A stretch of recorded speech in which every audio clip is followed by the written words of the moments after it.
2 weeks in Salem, 2 weeks of secrets, passion, and shocking betrayals. From Gabby and Philip's dangerous rendezvous, to Paulina's shocking confession in court. And a courtroom twist that could destroy the DiMera family forever. Buckle up, Days fans. Because between August 4th and 15, everything you thought you knew about Salem will be turned upside down. The week of August 4th to 8 opens in the quiet halls of the Horton house, but beneath that calm, a storm is brewing. Julie Williams, Salem's moral compass and keeper of its deepest secrets, senses trouble in the air. She has watched the DiMera family rise and fall countless times, and now, her instincts are screaming that something is off. That something is Chad DiMera. Still grappling with grief and the weight of family expectations, Chad is walking a dangerous emotional tightrope. His path collides with Kat Green, fiery, magnetic, and a little unpredictable.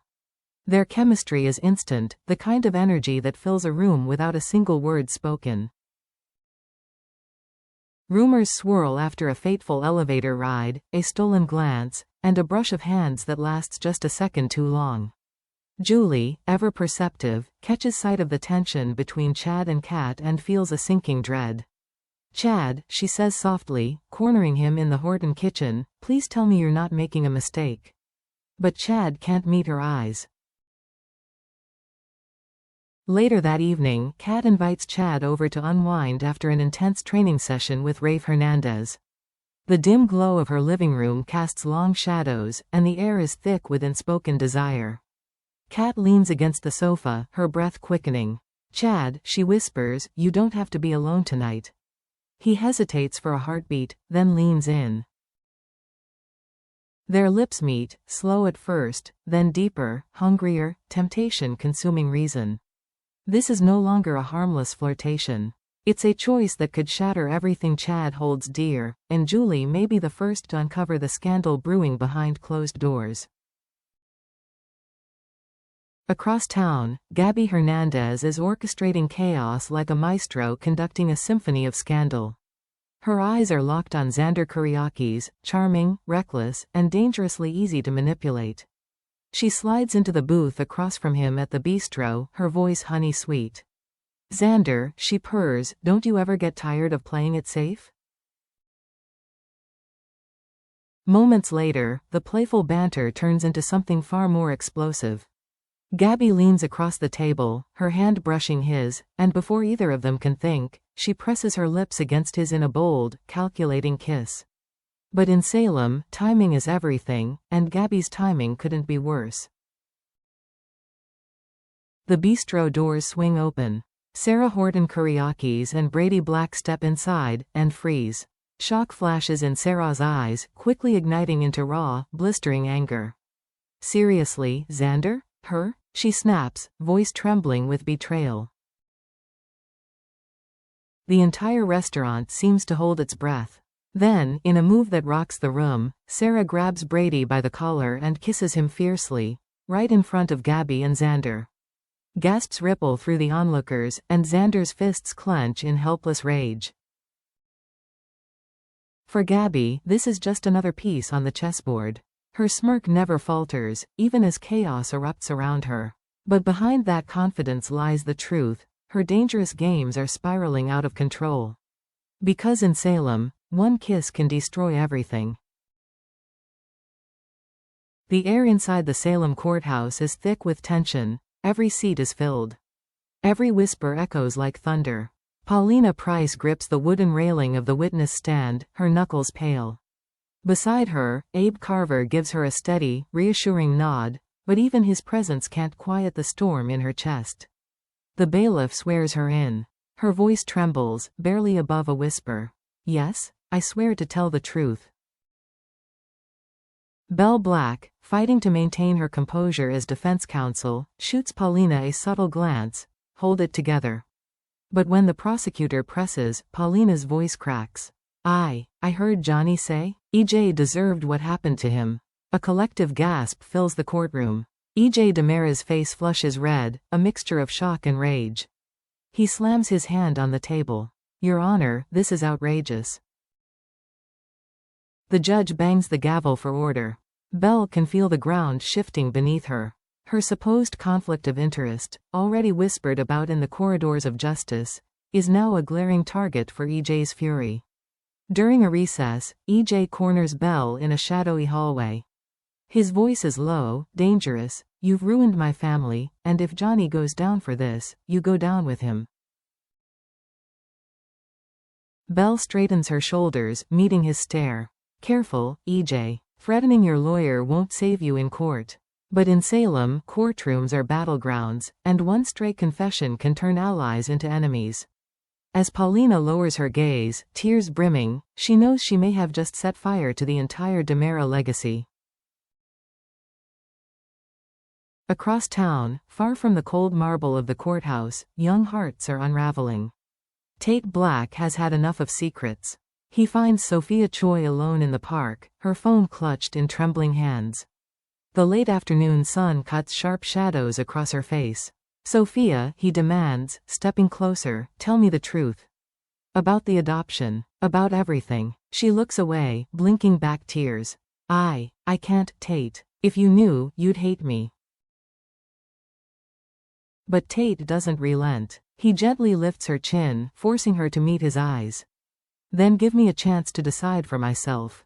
Their moment of raw vulnerability doesn't last. Later that evening, Tate is in Holly Jonas's room, laughter bubbling between stolen kisses. For a brief moment, the weight of Salem disappears in the warmth of young love. But outside the cracked door, Sophia watches. Her chest tightens. Anger and heartbreak twist together, feeding a storm that could destroy all three of them. By the time Ari Horton finds Sophia pacing near the town square, the girl's eyes are glassy with determination. "Sweetie," Ari says softly, "you have to let him go. Don't let this eat you alive." Sophia shakes her head. "I can't. Tate is mine, and I'm not letting Holly take him away." Somewhere in the distance, a church bell tolls. In Salem, first love often bleeds into first betrayal, and this time, the fallout could be deadly. While the courtroom buzzes with tension, Salem's nights grow darker, and the whispers of the past grow louder. In the dimly lit DiMera mansion, Susan Banks freezes in the hallway, her eyes wide. A cold draft brushes her cheek, and a voice, low and familiar, seems to echo from nowhere. "Countess." She clutches her pearls. "No, it can't be. Stefano?" Later, Anna DiMera paces in the living room, her heels clicking against the marble floor. She recounts Susan's chilling story to Tony, her voice trembling. "Tony," she swears she felt him here, in this house. Tony's face is unreadable. He swirls his brandy glass slowly, the amber liquid catching the firelight. "Anna, Salem has a way of keeping its ghosts alive." But behind his composed expression lies a flicker of something else, fear. He knows the rumors about Stefano's backup memory chips. He knows the possibility that Andre DiMera could be walking among them once more, hiding in plain sight. As the wind howls through the DiMera estate, a shadow moves across the balcony. Stefano DiMera may be gone, but his legacy, and his schemes, will haunt Salem forever. The week of August 11th to 15 ignites with heat and betrayal. After leaving chaos in her wake at the bistro, Gabby Hernandez is already plotting her next move. Philip Kuriakis, handsome and restless, has become her new target. One evening, she finds him alone in the Kuriakis mansion, nursing a drink and his frustration. "Rough night," she teases, sauntering in like she owns the room. Philip smirks but doesn't answer. His guard is low, and Gabby senses it. She leans in, her perfume mixing with the scent of whiskey and trouble. "You know, Philip, we could both use a distraction." What begins as flirtation spirals quickly into something reckless. The music of the night, the soft glow of the fire, and the rush of temptation pull them in. Their lips meet, and the world outside ceases to exist. Hours later, the sun rises over Salem, painting the room in unforgiving light. Philip blinks awake, only to find Gabby lying beside him, smirking like the cat that caught the canary. Reality crashes in like a storm.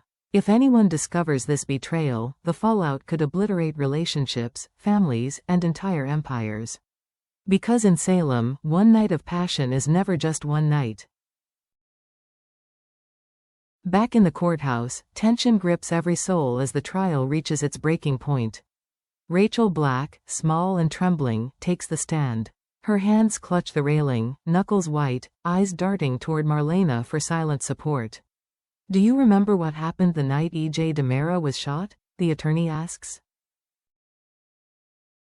Rachel swallows hard. Images flash in her mind, dark corridors, a gun, a scream.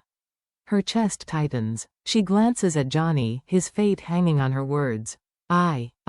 Her voice cracks. "I don't know. I think, maybe, it was." Gasps ripple through the courtroom. Marlena leans forward, heart pounding. She can see the signs. Rachel is repressing a memory, one that could destroy the wrong person if forced out. That night, Marlena dreams of the Queen of the Night, a figure draped in darkness, her face half hidden. In the dream, the shadow whispers, "Protect the child, or Salem will burn." When she jolts awake, her heart is racing. The lines between reality and nightmare are blurring, and in Salem, dreams are often warnings. The trial hangs by a thread. And as the gavel falls, the audience, and Salem itself, is left dangling on the edge of a breathtaking cliffhanger.